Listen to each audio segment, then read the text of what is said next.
It's easy to hear your favorite artist on WFPK from wherever you are. Listen on your smart speaker, live stream from our website at WFPK.org from Louisville Public Media.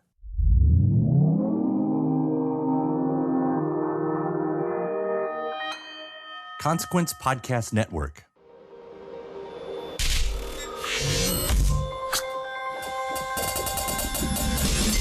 Hey, welcome to another edition of Kyle Meredith with. It's the interview series presented by WFPK at WFPK.org, Consequence, and the Consequence Podcast Network. Thank you, as always, for making your way here, checking out the series. You know what to do. You like what you see, what you hear. Hit that subscribe button. I put out 3 new interviews every single week. It's a new one every Monday, Wednesday, and Friday. So it's a great way to keep up with all of your favorite artists. Discover some new ones at all the usual spots like iTunes, Apple Podcasts, Spotify, Acast, Podchaser, NPR, YouTube for the video versions. Of course, anywhere you get your podcast from. I'm Kyle Meredith. Today, I get to talk with actor Michael Chiklis about his portrayal of legendary Boston Celtics coach Red Auerbach in the new HBO series Winning Time, the rise of the Lakers Dynasty.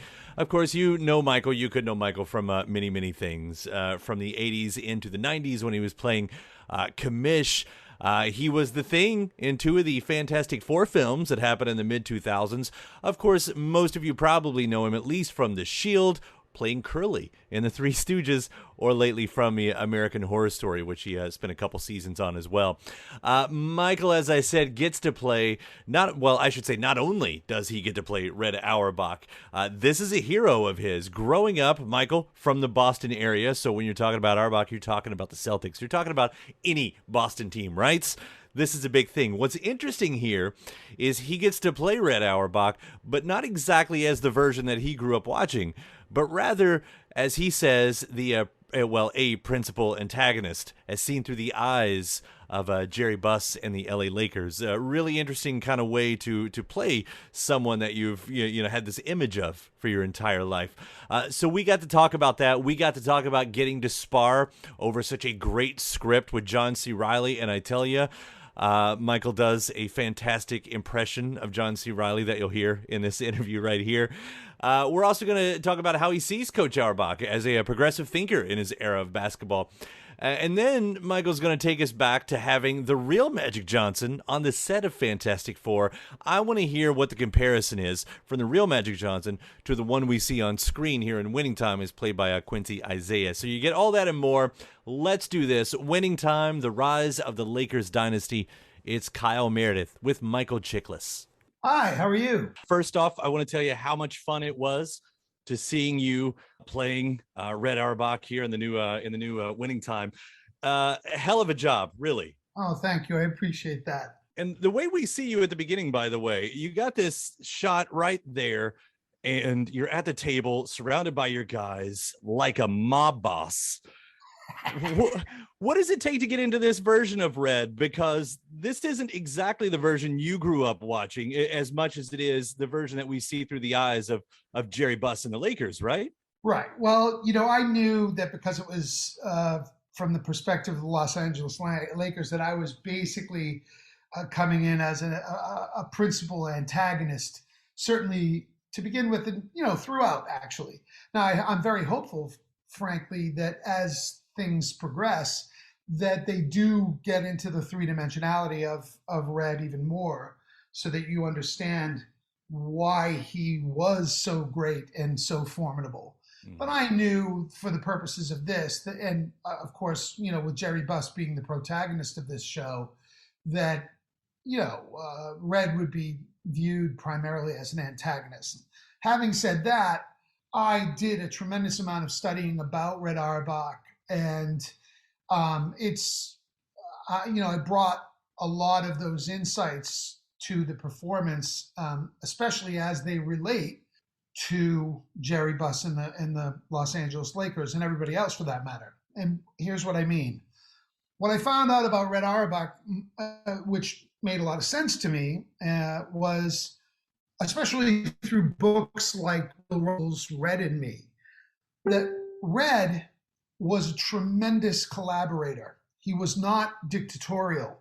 He was a guy who listened to his men and knew how to create an atmosphere that made for championship teams over and over and over again. And he did that by giving his players a sense of agency and collaborative nature. And conversely, if you played against Red Auerbach, you fucking hated him because you feared him and you knew he was formidable and you knew that he was a gamesman and you knew he was going to do everything he could inside the rules to beat your ass. And if you look at this show, if you take 5 steps back and look at a more global view of this show, it's wonderful because it shows, it gives you such wonderful insights to this rivalry and how it came to be, that you have, on the one hand, this East Coast team, work ethic, East Coast philosophy, discipline, all about the sport, all about the integrity of the sport. That's Red and his guys, right? Mm-hmm. And then on the other side of it, you have this guy who late in his life decides, I like basketball, and he comes at it from a fan's perspective and a businessman's perspective. He sees the potential for the business aspect of it. And they couldn't be a bigger philosophical divide. So it's not just about 2 sports teams being rivalrous. It's top down. It's from the fish rots from the head, right? Mm-hmm. And here you got 2 guys. What they have in common is they love their guys and they support them. Everything else is different. That was a really good John C. Reilly impression, by the way, or Reilly impression of Jerry Buss. I gotta tell you, it's been a blast working with him. I love that guy. Seeing the 2 of you spar, and by the way, the lines that you get here, I mean, when you delivered, it's never been a leprechaun, it's me. I mean, it feels like, as from an actor's point of view, like these are the type of lines that you really hope for. Just delicious. It's when I read that episode, I went, okay, I'm in. That's it. Yeah, because it was just delicious, and that's exactly right. I mean, that's the kind of character that you want to be able to play, and especially opposite someone like as talented as a guy like John C. Reilly. Yes, please. Mm-hmm. Well, you all do. You're such great chemistry on the screen, and hearing the way you talk about Red, and especially you didn't say it exactly this way. I know you said in a different interview about him being even a progressive guy, which I think is really surprising. And I think, is that what you were speaking to just a moment ago? Yeah, man. When I read Bill Russell's book, I think that was the thing that just made me go, wow, okay. It gave me the greatest insight into him, because here were 2 men who had no business being friends on paper, right? Mm-hmm. On the surface, but they became best of friends, and it was through mutual respect and admiration and collaboration. He was not dictatorial. He didn't just say, "Hey, Bill, you shut your face. This is the way we do it. This is my team," mm-hmm. which many coaches are like. He understood that he got the best out of his guys by collaborating with them and getting the best out of their natures and their talents, and making them feel valued and like they had a agency, a say in their own lives. It was great to read that and see how forward thinking and ahead of it Red was. It's the reason why he was so successful over and over and over again. He right. Not only, look, I've seen enough teams over the years, as we all have. It doesn't matter what sport you're talking about, any team sport. I've seen so many teams that on paper, and particularly a lot of Yankee teams, that on paper should have beaten everybody without a problem. But if you're lacking that kind of chemistry in the dugout or on the bench or in the locker room, then you're just not going to make it. You need that kind of chemistry, and the fish rots from the head. So you need a leader or a set of leaders who create that atmosphere. Those are the intangibles in sport that make all the difference in the world. I know from another story that you'd said you actually got to meet the real Magic Johnson while on the set of Fantastic Four. How is he in comparison, or how rather is the version of Magic we see in Winning Time in comparison to the real guy? Well, actually, I think he does a tremendous job, Isaiah. I think honestly he really nails it because Magic is this incredible, interesting mix of fun and charisma, but just wily, savvy, and street smart, and intellect. And I mean, this is a guy who's incredibly well-rounded as a person.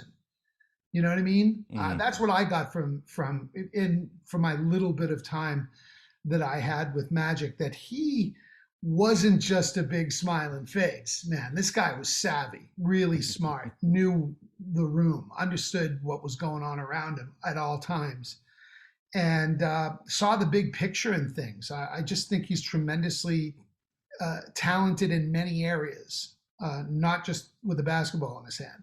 Well, I certainly do. Again, love what you've done with Red Auerbach. This series, Winning Time. It's so much fun to watch. Michael, thank you so much for taking the time to talk about it. And I'll leave by saying that I'm looking forward to the next Michael Chiklis Band album too. It's been thanks, too long, brother. I appreciate that. Thank you. All right, take care, y'all. Cheers. And my thanks to Michael Chiklis.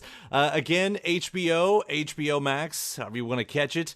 It's on right now. The first couple episodes, Winning Time, the rise of the Lakers Dynasty. Head back in my series just a week or two ago. I've got an episode with Devon Nixon, who stars as his real-life father, Norm Nixon. You want to check out that episode as well, just wherever you're listening to this from. Search Kyle Meredith with Devon Nixon. And hit that subscribe button while you're at it. Again, brand new interviews every Monday, Wednesday, and Friday with actors, musicians, any kind of artist. You're going to catch it all right here at iTunes, Apple Podcasts, Spotify, Acast, Podchaser, NPR, YouTube for the video versions, anywhere you get your podcast from. Subscribe to Kyle Meredith with. And then do me a favor. After that, head over to WFPK.org. That's where I do a show Monday through Friday, 6 p.m. Eastern, an hour full of song premieres, music news, anniversary spins, bonus interviews, Monday through Friday, 6 p.m. Eastern at WFPK.org. Consequence has your music and film news. You can also find me on the social media spots, mostly on Twitter, but also occasionally on Facebook and Instagram, all three of them at Kyle Meredith. And I do hope you like and follow along. That does it for another edition. I'm Kyle Meredith. I'll see you next time.